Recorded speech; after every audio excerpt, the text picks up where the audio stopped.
Hello বন্ধুরা, কেমন আছো তোমরা? আশা করি সকলেই ভালো আছো। আমি রহমান পলাশ তোমাদের সকলকে স্বাগত জানাই GoZ8-এ।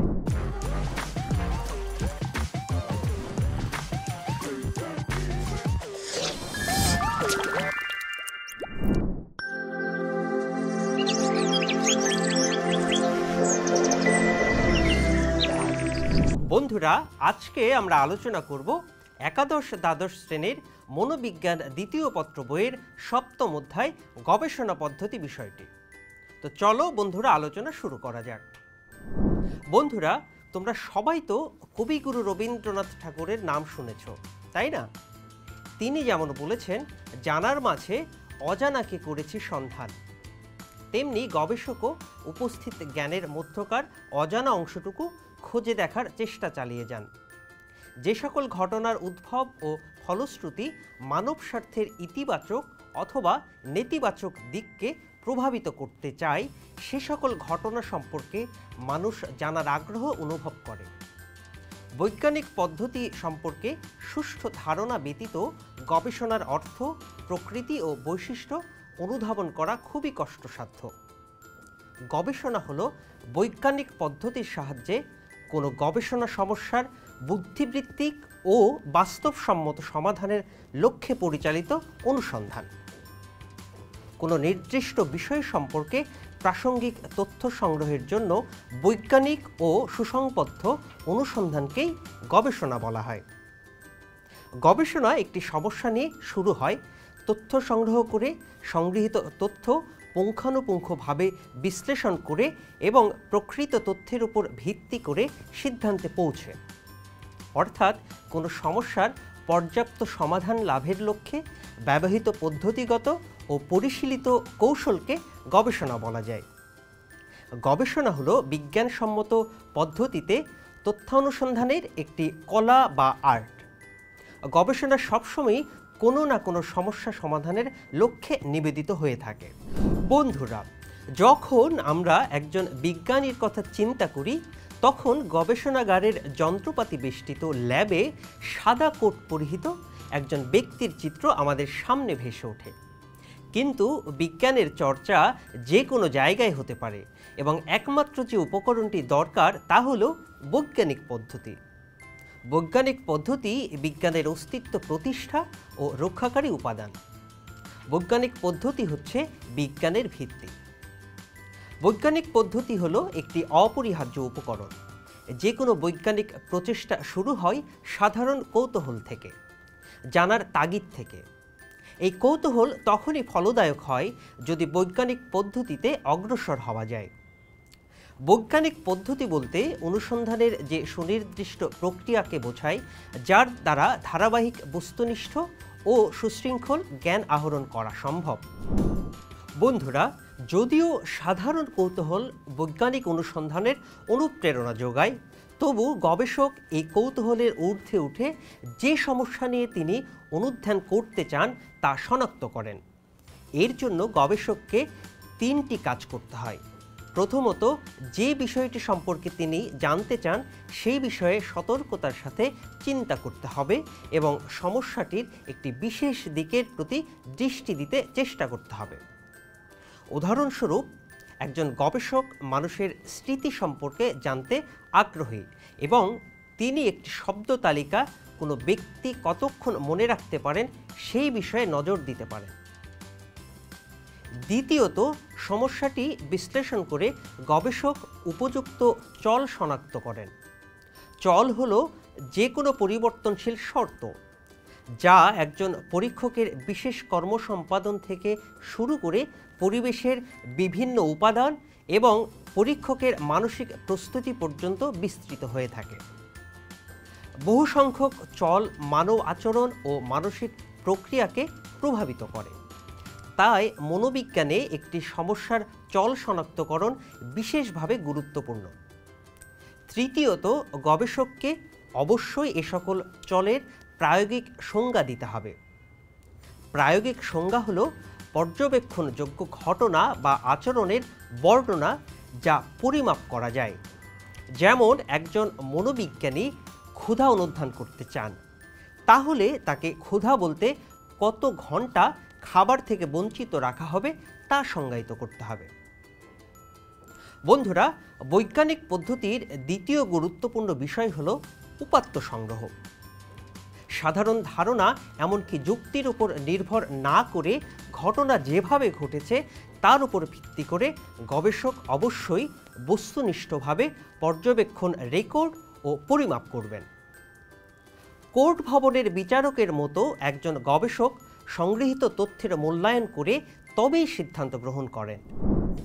বন্ধুরা, বস্তুনিষ্ঠতার প্রয়োজনে মনোবিজ্ঞানীদের প্রায়শই নৈর্ব্যক্তিক এবং রীতিসিদ্ধ ভাষা ব্যবহার করতে হয়, যেমন পুরুষ, মহিলা, শিশু এবং প্রাণী প্রভৃতি শব্দ ব্যবহার না করে মনোবিজ্ঞানীগণ পারীক্ষ্য বা পরীক্ষণ পাত্র এবং জীব প্রায়শই এই ধরনের শব্দ ব্যবহার করেন। দৈনন্দিন জীবনে ব্যবহৃত অনভিপ্রেত শব্দগুলো পরিহার করে রীতিসিদ্ধ ভাষা ব্যবহার করলে তা গবেষককে সংক্ষিপ্ত এবং সঠিক ফলাফল প্রদানে সহায়তা করে। বন্ধুরা, এইবার জানব ফলাফল প্রতিবেদন বিষয়ে। বৈজ্ঞানিক পদ্ধতির তৃতীয় এবং চূড়ান্ত বিষয় শুরু হয় উপাত্তের বিস্তারিত বিশ্লেষণের মাধ্যমে। এটি করার জন্য মনোবিজ্ঞানীরা গণিত থেকে ধার করা কৌশল পরিসংখ্যানিক বিশ্লেষণ ব্যবহার করেন। উপাত্তের বর্ণনা করতে, উপাত্ত থেকে সিদ্ধান্ত গ্রহণ করতে, ফলাফল যে ঘটনাক্রমে হয়নি তার সম্ভাবনা নির্ণয় করতে পরিসংখ্যানিক বিশ্লেষণ ব্যবহার করা যেতে পারে।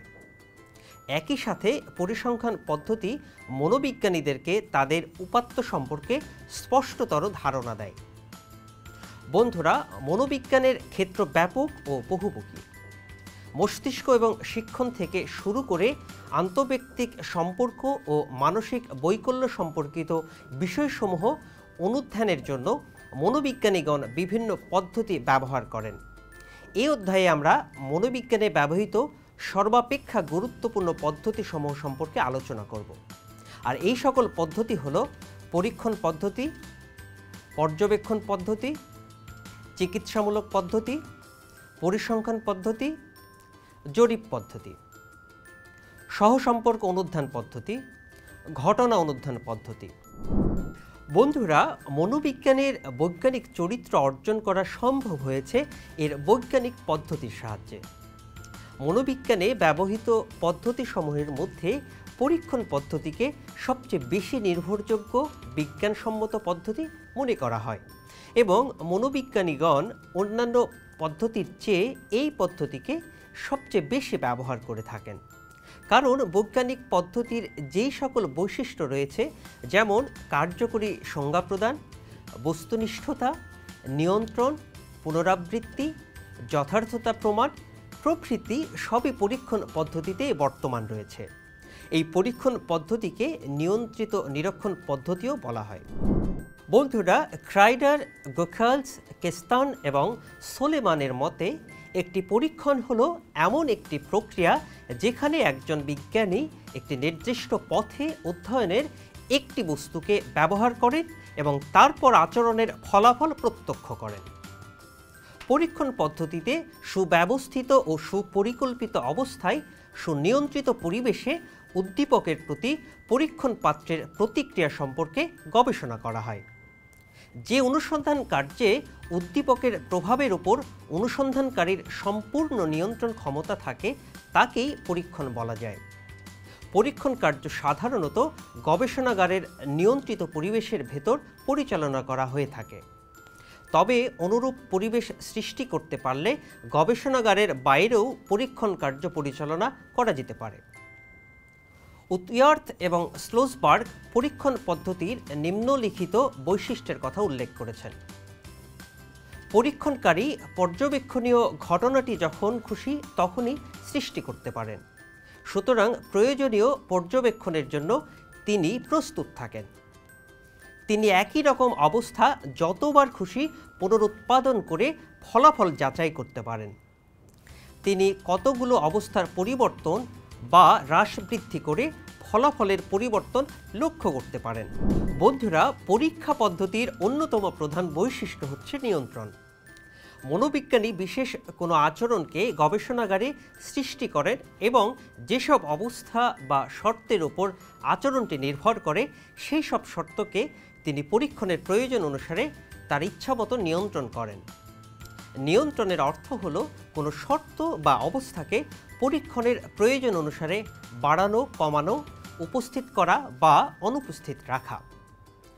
ইচ্ছামতো পরিস্থিতি নিয়ন্ত্রণ পরীক্ষণ পদ্ধতির অনন্য বৈশিষ্ট্য। পরীক্ষণ পদ্ধতিতে আচরণের নিয়ন্ত্রণের ক্ষেত্রে 4 প্রকার শর্ত যা চল দেখা যায়। চল বা ভেদ্য বলতে আমরা বুঝি এমন কোনো শর্ত বা অবস্থা অথবা এমন কোনো উদ্দীপক বা প্রতিক্রিয়া যা পরিবর্তনশীল বা যা পরিবর্তন করা যায়। বন্ধুরা, এই 4 ধরনের চলের মধ্যে প্রথমেই আমরা জেনে নেব অনির্ভরশীল চল সম্পর্কে। যে চল অন্য কোনো চলের উপর নির্ভরশীল না হয়ে নিজেই স্বাধীনভাবে অন্য উদ্দীপক বা আচরণের উপর প্রতিক্রিয়া সৃষ্টি করতে বা পরিবর্তন আনতে সক্ষম তাকেই অনির্ভরশীল চল বলা হয়। পরীক্ষণকারী পরীক্ষণের প্রয়োজনে তার ইচ্ছা অনুযায়ী অনির্ভরশীল চলের হ্রাস বা বৃদ্ধি করে থাকেন।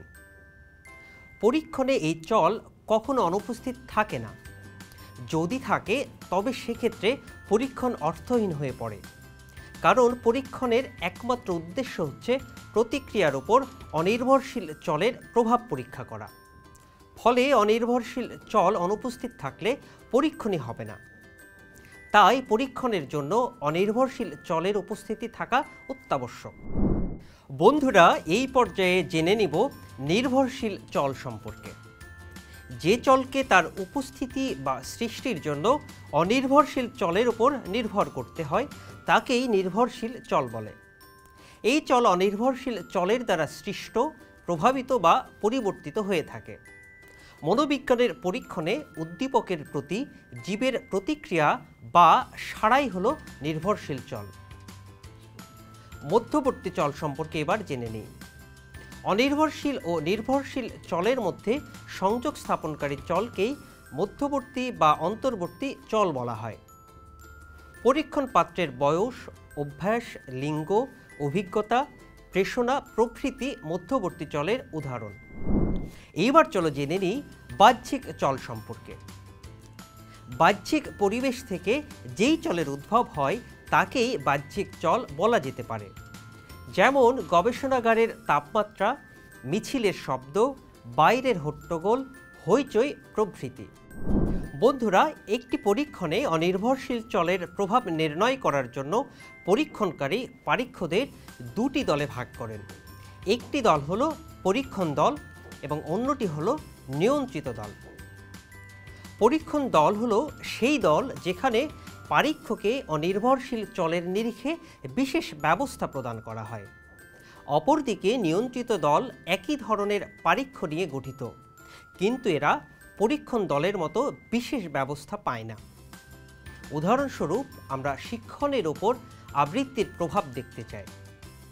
একদল পরীক্ষককে আবৃত্তির মাধ্যমে একটি কবিতা মুখস্থ করতে এবং অন্য দলকে কবিতাটি শুধু মুখস্থ করতে বলা হলো। এক্ষেত্রে প্রথম দল হলো পরীক্ষণ দল এবং দ্বিতীয় দল হলো নিয়ন্ত্রিত দল। বন্ধুরা, পরীক্ষণ দল ও নিয়ন্ত্রিত দল প্রায় একই রকম। পার্থক্য শুধু অনির্ভরশীল চলের নিরিখে একদল বিশেষ ব্যবস্থা পায়, অন্য দল তা পায় না। এই শর্তটি হলো পরীক্ষণ পদ্ধতির অন্তর্নিহিত মূল যুক্তি, যা পরীক্ষণ পদ্ধতিকে অনন্যতা দান করেছে। বন্ধুরা, আশা করি এই পর্যন্ত তোমরা সবাই বুঝতে পেরেছ।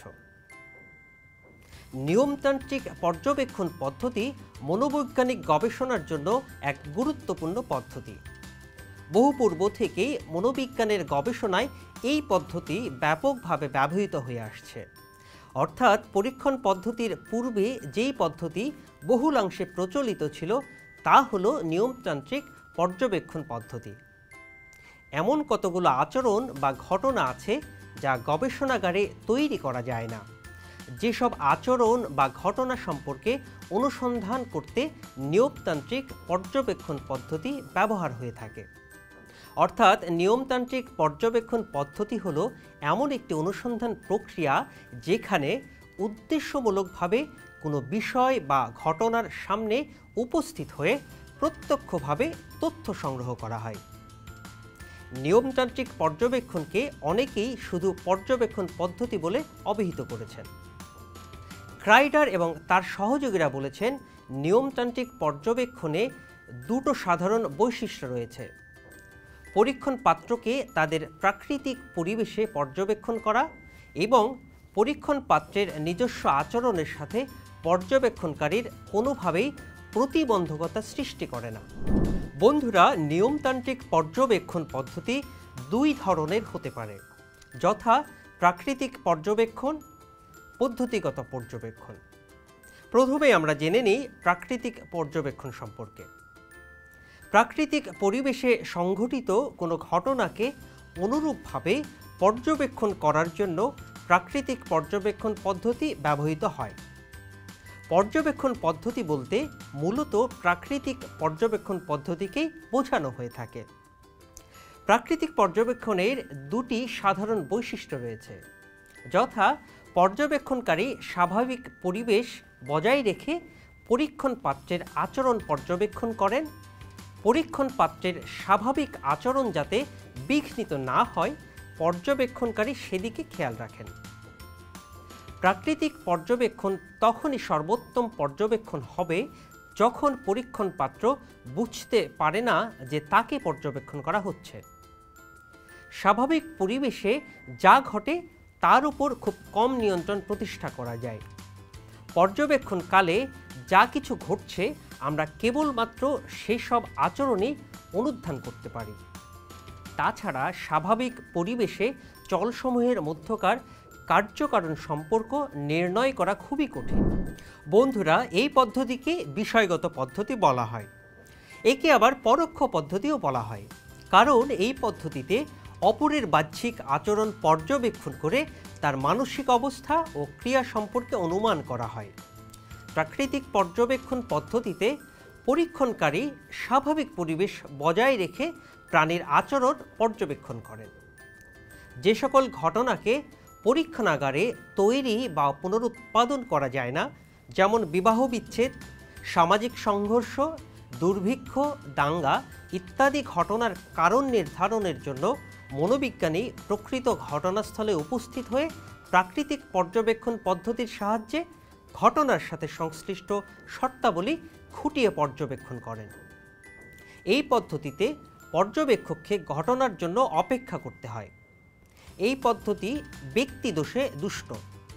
এই পদ্ধতিতে প্রাপ্ত তথ্যের যথার্থতা প্রতিপাদন করা খুবই কঠিন। বিষয়টা একটু জটিল মনে হচ্ছে, তাই না? কিন্তু একটু মনোযোগ দিয়ে আবার শোনো, দেখবে সহজেই বুঝে গেছো। বন্ধুরা, এইবার আমরা জেনে নেব পদ্ধতিগত পর্যবেক্ষণ সম্পর্কে। যখন কোনো পূর্ব পরিকল্পনা অনুযায়ী স্বাভাবিক পরিবেশে তথ্য সংগ্রহ করা হয় তাকেই পদ্ধতিগত পর্যবেক্ষণ বলে। এক্ষেত্রে ঘটনার কোন কোন উপাদান পর্যবেক্ষণ করতে হবে, কখন এবং কিভাবে করতে হবে, কি কি উপকরণ উপস্থাপন করতে হবে তা আগে থেকেই নির্দিষ্ট করা থাকে। উদাহরণস্বরূপ 5 বছর বয়সী শিশুদের খেলার প্রতি আগ্রহ আমরা পর্যবেক্ষণ করতে চাই। এক্ষেত্রে একটি বড় হল ঘরে নির্দিষ্ট ব্যবধানে যথাক্রমে ফুটবল, টেনিস বল, ক্রিকেট সামগ্রী, খেলনা চেয়ার, টেবিল, খেলনা মোটর গাড়ি, মাটির পুতুল, ছবির বই, খেলনা হাঁড়ি পাতিল ইত্যাদি সাজিয়ে রাখা হলো। এরপর 5 বছর বয়সী একদল শিশুকে উক্ত হল ঘরে ছেড়ে দিয়ে একজন পর্যবেক্ষণকারী এমন এক জায়গায় অবস্থান করবেন যেখান থেকে তিনি শিশুদের কার্যকলাপ লক্ষ্য করতে পারবেন, কিন্তু শিশুরা তাকে দেখতে পাবে না। এ ধরনের পর্যবেক্ষণই হলো পদ্ধতিগত পর্যবেক্ষণ। এটি নিশ্চয়ই সহজে বুঝতে পেরেছ, তাই না? বন্ধুরা, এইবার চলো জেনে নেই চিকিৎসামূলক পদ্ধতি সম্পর্কে। আমরা প্রতিনিয়ত বিভিন্ন সমস্যার সম্মুখীন হই।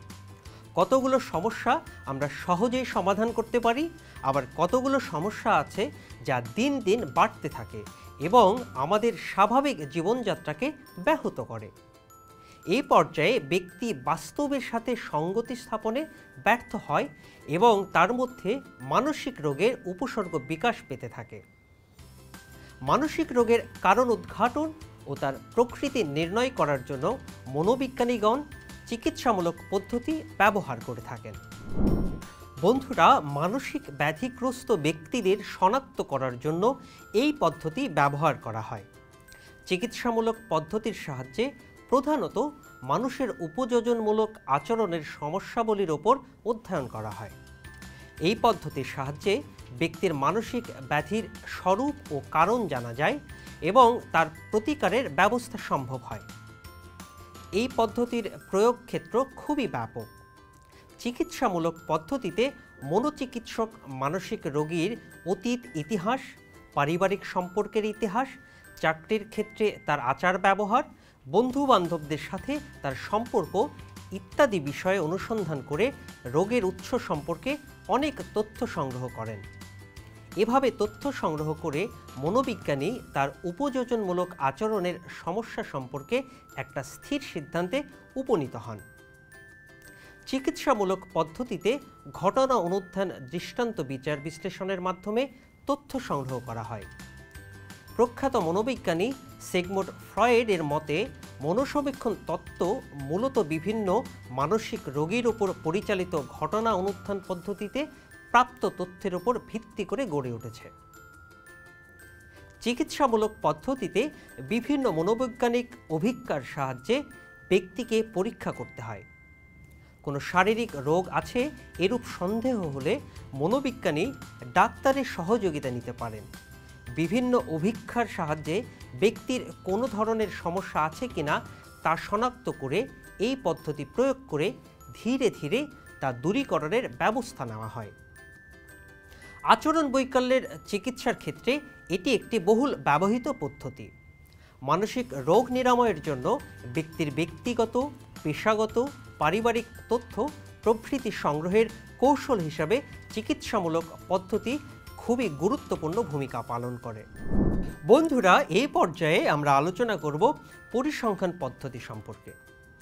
আধুনিক কালে মনোবিজ্ঞানের গবেষণার ক্ষেত্রে পরিসংখ্যান পদ্ধতির ব্যাপক প্রয়োগ লক্ষ্য করা যায়। তবে পরিসংখ্যান পদ্ধতির ব্যবহার অন্যান্য পদ্ধতি হতে অনেকটা পৃথক। পরিসংখ্যান পদ্ধতির সাহায্যে অন্যান্য পদ্ধতির মতো তথ্য সংগ্রহ করা হয় না, বরং অন্যান্য পদ্ধতিতে প্রাপ্ত তথ্যকে বিশ্লেষণ করাই হলো এই পদ্ধতির কাজ। বন্ধুরা, পরিসংখ্যান পদ্ধতির মূল কাজ হলো তথ্য প্রক্রিয়াজাত করা এবং তথ্যের বিশ্লেষণ করা। প্রাপ্ত তথ্য বিশ্লেষণের জন্য গড়, মধ্যমা, প্রচুরক, আদর্শ বিচ্যুতি, গড় বিচ্যুতি, শতমিক বিন্দু, শতমিক ক্রম প্রভৃতি পরিসংখ্যানিক পরিমাপ ব্যবহার করা হয়। দুটো ঘটনা বা চলের সম্পর্ক নির্ণয়ের জন্য সহসম্পর্ক এবং একটা চলের পরিবর্তনের ফলে অন্যটিতে কী ধরনের বা কতটুকু পরিবর্তন ঘটল তা জানার জন্য নির্ভরণ ব্যবহার করা হয়।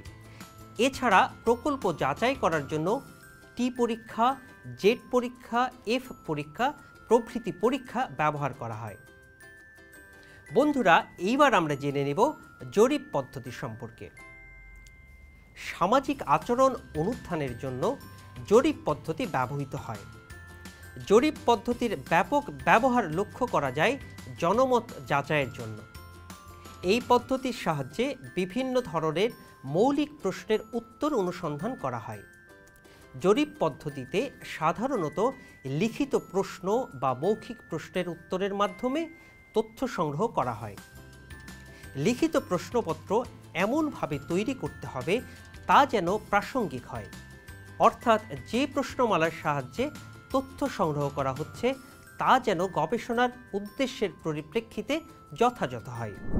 বন্ধুরা, প্রশ্নপত্র প্রণয়নের সময় লক্ষ্য রাখতে হবে প্রশ্নগুলো যাতে সহজবোধ্য, সুস্পষ্ট, যথাযথ হয় এবং একই প্রশ্নের পুনরাবৃত্তি যেন না ঘটে। যথাযথ এবং প্রাসঙ্গিক প্রশ্নপত্র প্রণয়ন জরিপ পদ্ধতির একটি গুরুত্বপূর্ণ বৈশিষ্ট্য। আশা করি তোমরা বুঝতে পারছ। বন্ধুরা, এই পর্যায়ে আমরা জানব সহসম্পর্ক অনুধ্যান সম্পর্কে।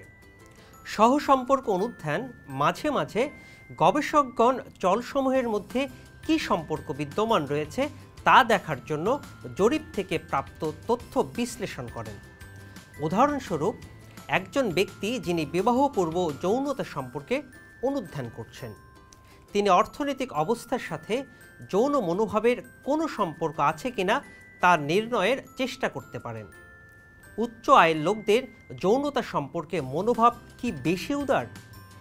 যদি দুটি চল কোনোভাবে সম্পর্কযুক্ত হয় তা দেখার জন্য মনোবিজ্ঞানীগণ একটি পরিসংখ্যান কৌশল ব্যবহার করতে পারেন, এবং তা হল স্যার ফ্রান্সিস গ্যালটন কর্তৃক উদ্ভাবিত সহসম্পর্ক।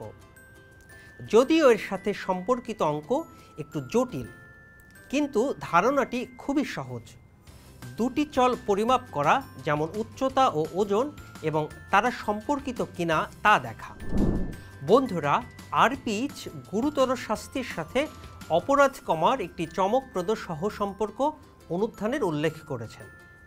এই অনুধ্যানে প্রথমে প্রতিটি রাজ্যে বিভিন্ন অপরাধের শাস্তির কঠোরতার মাত্রা লক্ষ্য করা হয়, এবং পরে তথ্য যাচাই করা হয় যে ওই সকল অপরাধ উক্ত রাজ্যসমূহে কেন সংঘটিত হচ্ছে।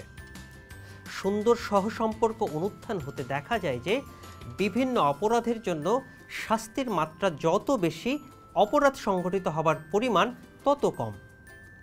এই অনুধ্যানটির সিদ্ধান্ত ছিল যে কঠিন শাস্তি, যেমন মৃত্যুদণ্ড, অপরাধ নিবারণ করতে পারে।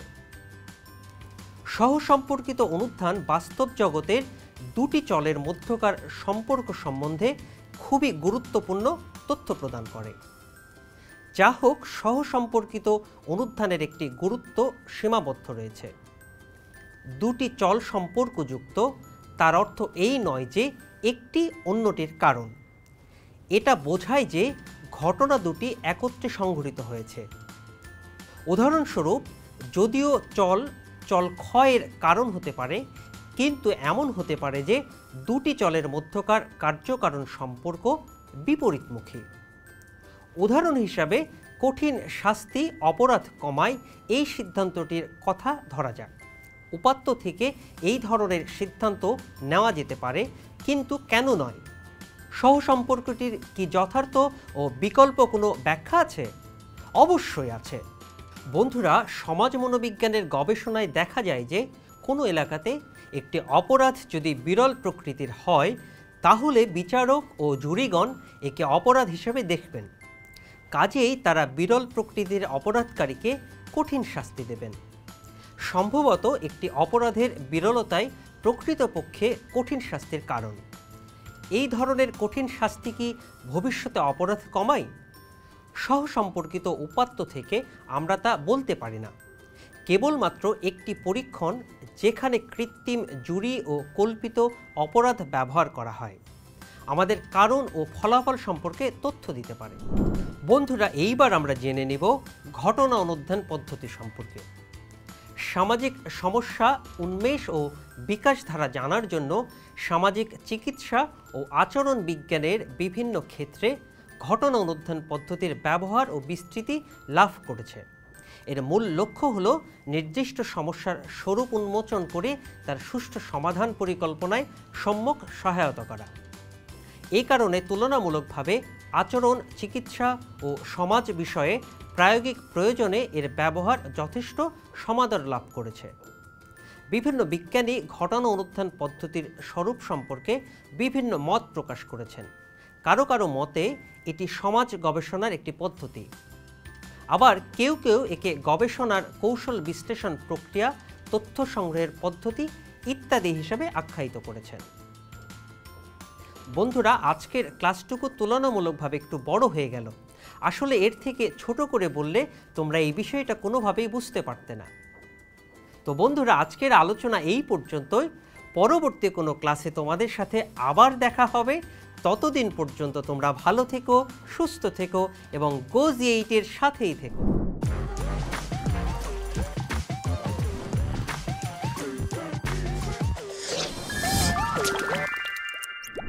বন্ধুরা, এতক্ষণ যা আলোচনা করলাম তা থেকে গুরুত্বপূর্ণ কিছু নোটস জেনে নিই।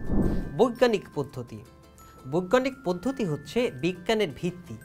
বৈজ্ঞানিক পদ্ধতি বিজ্ঞানের অস্তিত্ব প্রতিষ্ঠা ও রক্ষাকারী উপাদান।